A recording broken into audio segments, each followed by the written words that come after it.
Allion Prado, land cruiser হারিয়ার সহ নামিদামি ৭০টি গাড়ি পড়ে আছে মোংলা বন্দরে। এগুলোর মালিক থেকেও যেন নেই। নিয়মানুযায়ী আমদানির পর ৩০ দিনের মধ্যে ছাড় করার কথা এসব যানবাহন, কিন্তু দেখা মেলেনি কোনো মালিকের, করা হয়নি যোগাযোগ। এভাবে গাড়ি পড়ে থাকায় বন্দরে দেখা দিয়েছে জায়গা সংকট, পাশাপাশি বিকল হচ্ছে লাখ লাখ টাকার বিলাসবহুল গাড়ি। তাই শেষ পর্যন্ত নিলামে ওঠানোর সিদ্ধান্ত নিয়েছে বন্দর কর্তৃপক্ষ। যোগাযোগ ব্যবস্থা ভালো হওয়ার কারণে মংলা বন্দর থেকে রাজধানী ঢাকায় ২ থেকে আড়াই ঘন্টার ভিতর কিন্তু এই রিকন্ডিশন গাড়ি খালাস হয়ে যাচ্ছে এখান থেকে।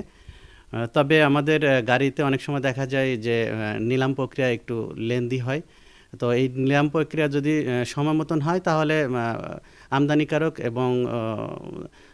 এবং যারা গাড়ি কেনে তাদের উভয়ই কিন্তু লাভবান হয়। আমরা চাই গাড়িগুলো দ্রুত খালাস হোক, এবং খালাস হলে আমাদের সুবিধা হলো আমাদের জায়গাটা তারা ছেড়ে যাবে, আমাদের যে জায়গা অকুপাই করে আছে আমরা অন্য কাজে বা অন্য গাড়ি রাখতে পারবো, এবং দেশেরও আর্থিকভাবে উন্নতি হবে। কারণ এই গাড়িগুলো নষ্ট হয়ে যায় এবং আলটিমেটলি ব্যবহার অনুপযোগী হয়ে পড়তে পারে।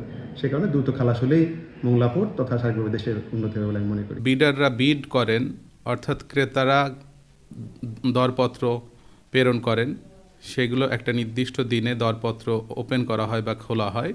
পরবর্তীতে সেগুলো নিয়ে নিলাম কমিটির বৈঠক হয়, নিলাম কমিটির সুপারিশের ভিত্তিতে বিক্রয়াদেশ জারি হয়। গত 20শে নভেম্বর সাবেক সংসদ সদস্যদের 3টি গাড়ি নিলামে উঠেছিল, যার মধ্যে একটিতে বিড রয়েছে, বাকি 2টিতে কোনো বিড পড়ে নাই।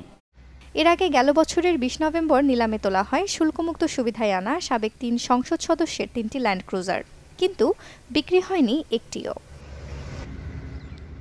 2023-24 অর্থ বছরে 14 বার নিলাম প্রক্রিয়ায় 2200 গাড়ির মধ্যে বিক্রি হয় মাত্র 200টি গাড়ি।